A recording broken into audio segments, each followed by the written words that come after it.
top 8 seeds just decided, other than Jared and Visceral, they were just like, you know what? We're just going to lose in like round 2. We all just really spice things up. We got 40 in-person training Tuesday. But hey, some things never change. You know, Visceral, you know, despite the bracket being weird, you know, he definitely had to beat some killers to get here. Beat Hoshido. Really? He did beat Blackbird. So, and I think he just beat Ninjames. So, still definitely a bracket that's, you know, nothing to scoff at. And, you know, Stocktaker himself really just, you know, as the first seed holding it down here. Yeah. Oh, my gosh. Playing has to be expected, but that's plenty of pressure on him. Let's see if that pressure amounts to much as we start things off in Winners Finals in Stadium 2. Find enough stage for both of these characters. I'm more concerned about what happens on stage, because off stage is going to be goofy enough. I think so, yeah. But here we go. We have Jared immediately grabbing the ledge trap situation. And here we go. The volleyball from the ledge going to push him off and reset to center stage. Yeah, 100%. I'm, like, really curious how this matchup, like, kind of how, like, stuff at the ledge interacts, to be honest. Because, like, Sephiroth, honestly, like, his, like, edge guarding, his off-stage, like, everything that has to do with the ledge, like, Sephiroth is great at it. But Wii Fit wants to be there, so I just don't know how it's going to interact with that up air. Like I said, dude, Sephiroth's up air, it's like a nair, it's a back air, it's a down air, it does everything, man. That create aerial's so good. Yeah, and the dash tech going to push up Stocktaker also. So here we go, the ledge trap situation on the playing field. And let's see. Whoa, an up B just swipe away at him. Yeah, I figure because both of these players know that Wii Fit is a disaster at the ledge, they're going to want to try to fight for those plats. And we've seen multiple times Visceral's retreating to the plats instead of center stage or the ledge.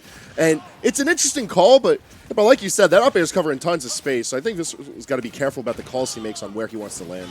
Yeah, even then, like, if he puts the side B on him, too, like, in situations like that, that's just so scary. I don't know if he really wants to be clinging onto the ledge, especially against a character like Sephiroth. Okay, manages to make it backstage. I do like the down B also trying to, like, call out some sort of early recovery from Visceral. So, let's see. He's now on the ledge trap situation. Now, Visceral's first ledge trap. Yeah, no, he's chilling. And that's why he's chilling. Yeah. Oh, no. Don't be breathing in Sephiroth's face. That's rude. Yeah. Sephiroth's like, you did that to me. like Sephiroth has to be the biggest narcissist in Smash, like, without a doubt. Like, oh, easy. Easy, free. Like, this dude, he thinks he's the best. And, you know, he's a pretty good character, so. Yeah. Okay. How did he avoid a good chunk of those? Oh, my gosh. I respect the early down air from Visceral. Actually trying to, you know, just, I mean, he got 149 on the stock. I mean, I guess it's a good way to just try and see if he can get an early stock and just keep that and take over the lead immediately. It's not working out too well for him, though. He keeps on moving in, like, right after Sephiroth's throwing out a move.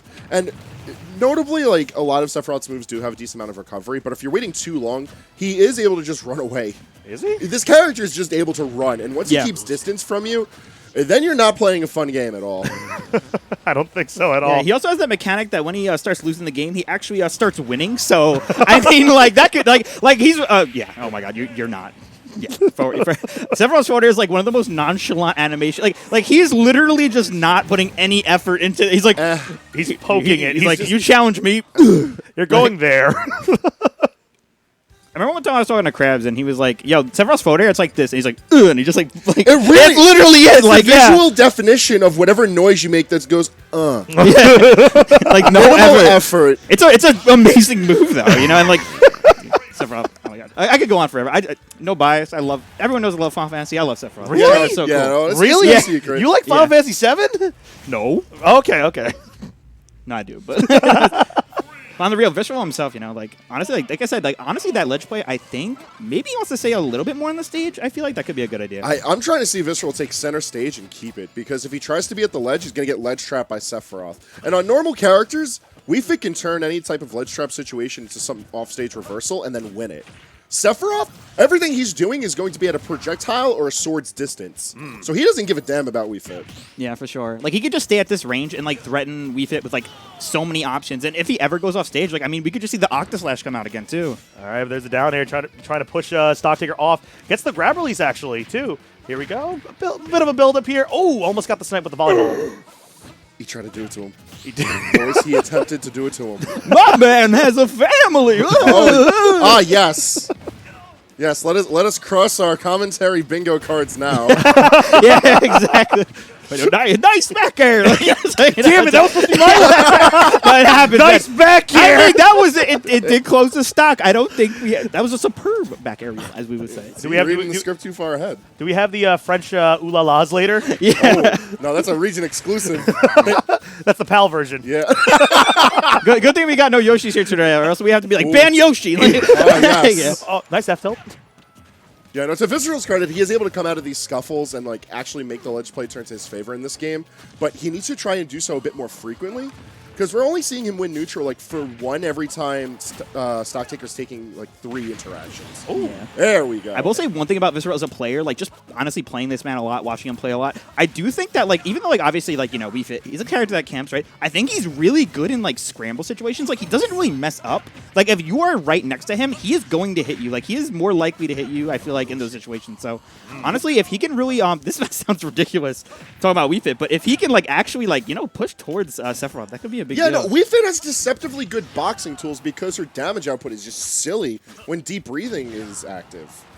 Oh my gosh. I mean, look at how this turned to an even game that Stocktaker's needed to turn around at the ledge. Oh my god, I Yes. did not expect him to actually like get through that shield. The skin tilt. Oh wait, wait, no, we no, go Octo in. Slash, Octo Slash. Oh, no, we're good. Yeah, And he also he has the third jump from the from wing. from the wing. Yeah, from the wing. Yeah. The wing determining that you're losing is very interesting. yeah.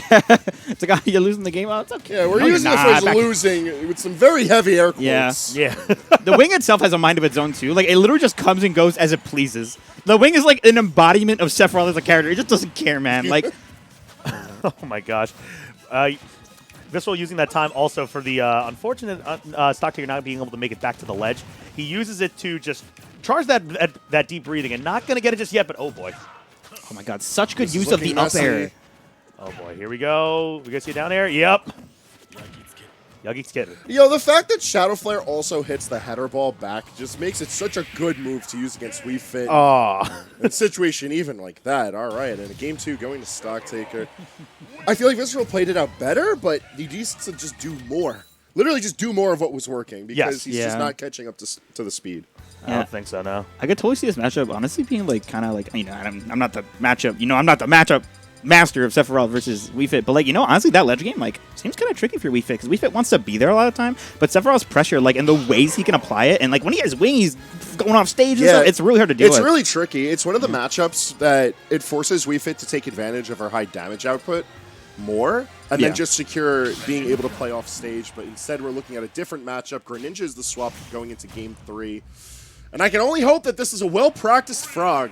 I mean, I've seen him play it again in friendlies, so it's not just a character he's been like keeping in the lab. I've seen him been playing it a lot in friendlies when I'm passing by. Hell, even played a couple times myself, but it's getting there. It's getting there. His Greninja is definitely solid. There was a point in time where I think he was playing it pretty much only Greninja in brackets for like a couple of months ago.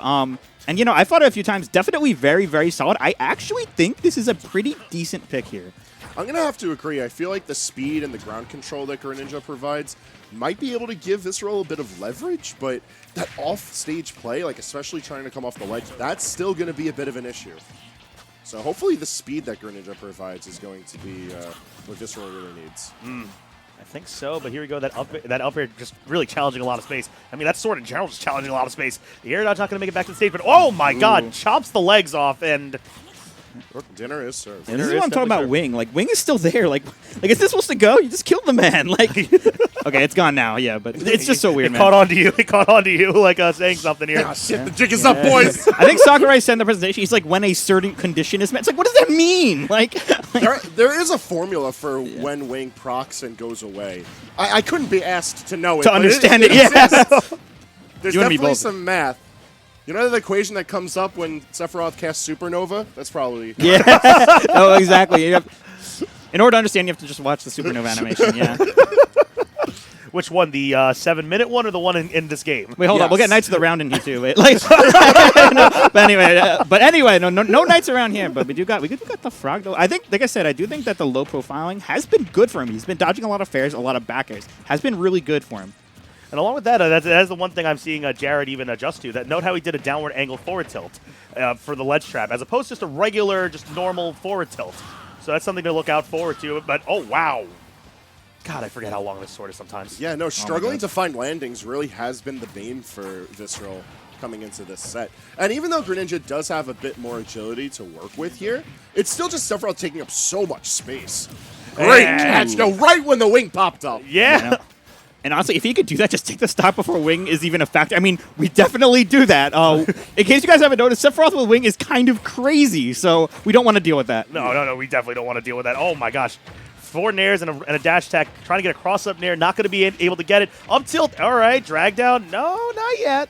No, this frog is still on the move. The wing, in fact, back out, but Goodness. not for too long. Forward air finds its mark, and Visceral's still alive. God, the way he was moving that, like that was just like the funny thing too is this set too. It feels like both these players are like honestly like I don't think they're playing slow, but they're definitely taking their time. And then that was just like an any percent kill Sephiroth speed run, like just ridiculous, man. Yeah, no, Greninja was just buttons, buttons, buttons, and Sephiroth wasn't allowed to play. So because of that, Sephiroth hits the bench in favor of Fox. I know Jared has been talking a lot about utilizing Fox more, potentially sitting as like the 3rd seat in his bracket roster. Yeah. And he's had this Fox for a while, so it's not too much of a surprise. Maybe speed needs to meet speed in Game 4. Maybe, but here we go. Getting some meaty down air to start things off and an up air immediately afterwards. You know, I will say I do know his Fox is fresh because literally before I was walking in here, I was playing his Fox. So it's definitely warm. I know for a fact. Oh, he loves killing his character in friendly. Oh no, he absolutely loves his character. Yeah. Oh my God, it's just so interesting. Oh my God, and the good shine stall to avoid any sort of a combo follow-up. Nair and back air, just trying to check the space in the air, I think is a really good call, given how Visceral's been trying to occupy space in the air with back air or Nair of his own. Yeah. I will say that one thing in this matchup that I think actually could be really good for Fox is I don't know exactly how Greninja's going to challenge Fox off the stage, like with exactly what, like I guess like a down air or like a back air to catch a side B, but like I feel like against a lot of these really solid characters, Fox has trouble, you know, just getting back to the stage reasonably, but honestly against Greninja, that might not be an issue, and so far, honestly, he's been staying pretty grounded, and it's worked. Yeah, no, as long as the battle keeps itself on the stage, I feel like things are going to sit pretty for Stocktaker, so the onus is on Visceral to actually make that battle go to the ledge. Yes. But here we go. You know, Visceral trying to bring it right back, but a couple up tilts just going to keep building that percentage. 40 more percent, and we're going to see a lap here. Okay, down tilt into forward air. Nobody home for the follow-up, though. Yeah, no, we aren't pressing buttons. Good on Jared, not to press buttons. Dashing back, eliciting some sort of reaction with the lasers. I like it. Pepper on a little bit of the damage. In no regards does he need to approach. He's got a pretty healthy lead. Yeah. And I know he's definitely a fan of pulling out that laser here and there, just putting a little bit of chip damage, but it adds up, you know. He is a wolf player. He definitely does know how to use. Oh. My man pointed the yellow stick at the bad guy. He was like, there's a bad man over there. He's like, I don't know if he plays Smash Stick, but now you do, Jared. Sorry. Smash Stick and Spirit, bro. 3-1 stock count. Visceral gotta find an answer for this Fox. Yeah, for sure. And that is one. Hey, Okay. All right. Hey, you did the commentator thing. Yeah. Yeah, nice. And it's building up. Oh, no, sorry, All right, Adam. what are we doing? Yeah. Yep. Jabs here. Joys of jabbing. Is that the first jab we saw? I think so. That's like so weird, right? Yeah. Yeah. I mean, ultimately, Fox can't do much with all of his shield pressure. You just sort of go for jabs because it's Jab or grab, yeah. And like he has nothing out of his throws, so you might as well jab. Yeah, he's definitely just a character where at high percent, like if you're sitting in shield, like you're probably fine a lot of the time. Yeah. There we go. The up tilt just going to push him over to the platform. Oh my gosh. Again, Stocktaker trying to take out that laser just to pepper on a little bit of damage too. Again, he doesn't really have to approach because he has the stock lead and lapped him also. Yeah. Oh, that was. Okay. I understand. All right, it's the 3-1 count, but Stocktaker finds a spot in Grand Finals. The frog was working for Visceral. I'm not going to lie, I liked it, but I don't think it was able to keep up with Fox.